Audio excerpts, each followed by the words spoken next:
Olá, doutores! Como é que vocês estão? Tudo bem? Sei que tá aquele friozinho na barriga, não é? A prova tá chegando, tá bem pertinho e os senhores estão aí prestes a fazer o exame da vida dos senhores, não é?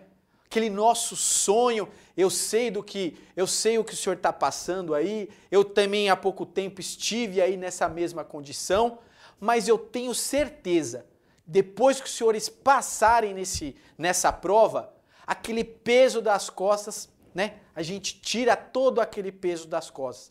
Mas nessa oportunidade, é comum, né? É normal que a gente fique nervoso, que a gente fique um pouquinho ansioso. Isso, doutores, é normal, é comum a toda pessoa. Mas eu quero dizer para os senhores procurarem, não é? Procurem ficar tranquilo. Eu sei que é difícil, eu mesmo tenho essa dificuldade quando eu faço provas aí para concursos públicos, né? Então eu também tenho essa dificuldade. Por quê? Porque a prova que a gente está esperando é aquela prova que a gente se dedicou, não é isso? Então a minha primeira dica para o senhor, para a senhora aí que está prestes a fazer o exame, é a seguinte.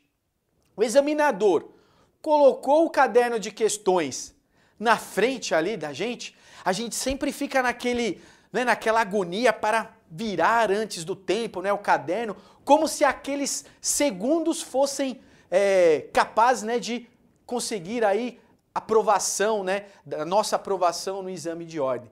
Então a minha dica é a seguinte, sentou na cadeira, depois que o examinador passou lá a autorização para a gente iniciar aí, para que os senhores iniciem o exame, fiquem calmos, abram o caderno com calma, tá certo? A ideia é ler com muita atenção o enunciado. Tomem cuidado com os enunciados, porque muitos enunciados confundem os alunos, principalmente aquela questão, marque a incorreta, marque a incorreta. Então tomem cuidado em primeiro lugar com o enunciado. Leiam atentamente o enunciado, leiam atentamente as alternativas, palavra por palavra, e procurem entender daquelas dicas que os professores passam aí para os senhores. Então a primeira dica é ler o enunciado com calma, uma vez, duas vezes. Então procurem relaxar nos primeiros 5 minutos. Ah, professor, eu estou um pouco tenso. Levante, vai tomar uma água, passa uma água no rosto, tome um cafezinho, dê uma andada, dá uma esticada nas costas, nos braços, isso é bom. E agora, em se tratando de matéria, quais são os principais pontos aí que nós precisamos, né? Lógico que a prova da OAB é uma prova muito extensa, em direito do trabalho nós temos aí bastante, não é? Bastante assunto para aqueles que o examinador poderiam tratar, mas eu separei aqui algumas peculiaridades, eu dizia assim, alguns pontos cruciais aí para o exame de ordem.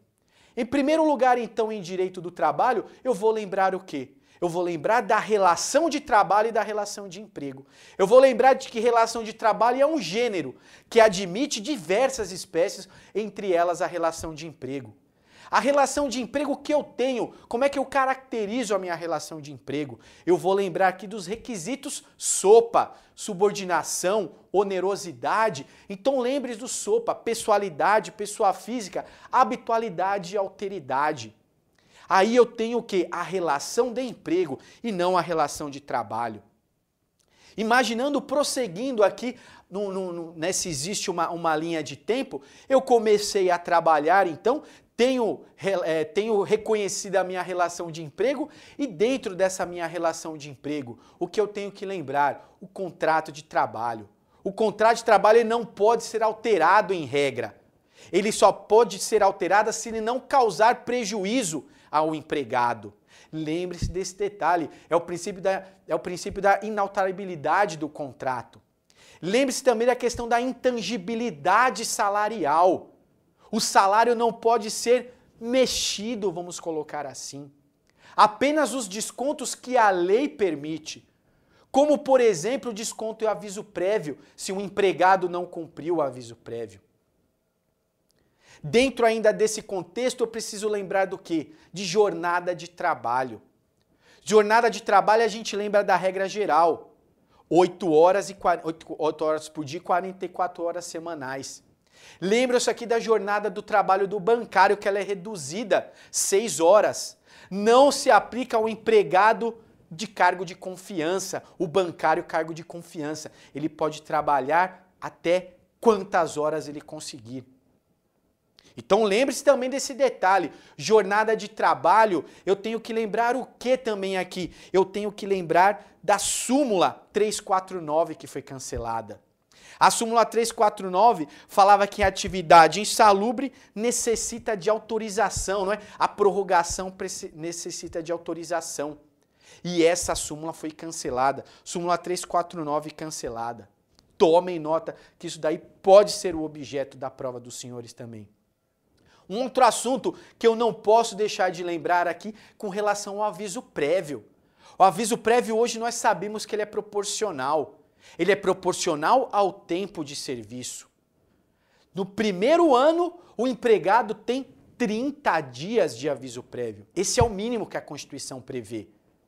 E aí sim, após o segundo ano completo, eu começo a acrescentar 3 dias por ano completo de trabalho. Note aqui, doutores, anos completos de trabalho. Essa é a disposição que a lei coloca. Súmula 372, item 1 também já é um outro assunto, mas tomem nota. O empregado ele pode ser revertido ao cargo efetivo? Pode. Ele recebeu uma gratificação de função pelo cargo de comissão, ele pode ser revertido ao cargo efetivo? Sim, pode, mas a gratificação, se dada por 10 anos ou mais, ela não poderá ser retirada. Súmula 372, item 1 do TST. Então nós falamos aqui sopa, eu lembro, jornada de trabalho, remuneração e salário é um tema muitíssimo, que cai muito também no exame de ordem. Lembra-se aqui aquela questão, não é, do salário básico, do salário in natura. Os senhores sabem quais prestações não são salário in natura? Positive, lembra do positive. Então, doutores, são essas as ideias principais que eu tenho que lembrar. Contrato com prazo determinado. Lembre-se, em regra, o contrato de trabalho é com prazo indeterminado. Apenas naquelas hipóteses que a lei permite. Artigo 443, parágrafo 2º, não é? Então eu tenho atividades empresariais de caráter transitório, ou a transitoriedade, a situação que a empresa passa, uma situação transitória que necessita a contratação com prazo determinado. E ainda o contrato de experiência. Contrato com prazo determinado nunca poderá exceder 2 anos. Admite uma única prorrogação desde que não exceda aí 2 anos. E o contrato de experiência? Contrato de experiência 90 dias. Posso prorrogar uma única vez desde que não exceda 90 dias. Essa é a ideia que eu tenho que lembrar do contrato com prazo determinado. Relação aos empregados domésticos. Empregado doméstico, lembra, é aquele empregado que trabalha no âmbito familiar. E no âmbito familiar não pode existir atividade lucrativa. Não pode existir atividade econômica. Lembre-se dos direitos do empregado doméstico. Lembra lá? Maria, final de semana e pronto. Então, todos os direitos do empregado doméstico. E aqui a questão da habitualidade. 3 dias para o empregado doméstico, eu já consigo reconhecer o vínculo de emprego. Com relação à estabilidade, doutores, tomem cuidado, porque com a súmula 390 do TST, o servidor público seletista, ele tem a estabilidade. Ele tem a estabilidade do artigo 41. O empregado público, ele não tem a estabilidade do artigo 41 da Constituição Federal. Eles podem apenas ser garantidores, né, ser detentores das garantias de emprego e não da estabilidade do artigo 41.